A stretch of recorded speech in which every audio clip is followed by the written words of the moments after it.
नमस्कार. राज्याचे उपमुख्यमंत्री शिवसेना प्रमुख आदरणीय एकनाथजी शिंदेसाहेब यांनी रवींद्र दंगेकरांचे कान उपटून देखील काही परिणाम झाला असं दिसत नाही आहे. त्याचं कारण असं आहे की सातत्याने निवडणुकीमध्ये झालेला पराभव आणि रोहित पवारांनी पुरवलेलं त्यांना पाठबळ याच्यामुळे त्यांनी महायुतीमध्ये कुठंतरी मिठाचा खडा टाकता येईल का हा त्यांचा खऱ्या अर्थाने प्रयत्न आहे.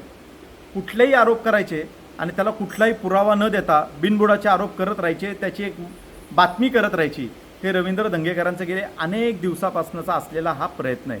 आणि हे सर्व काही गोष्टी पुणेकरांच्या असोत, महायुतीतल्या घटकांच्या असोत लक्षात येत आहे की भारतीय जनता पार्टीच्या प्रमुख नेत्यांवरती प्रामुख्याने सातत्याने आरोप करत राहायचे, जेणेकरून महायुतीत कुठंतरी मिठाचा खडा टाकण्याचा प्रयत्न हा रवींद्र दंगेकरांकडून सुरू आहे.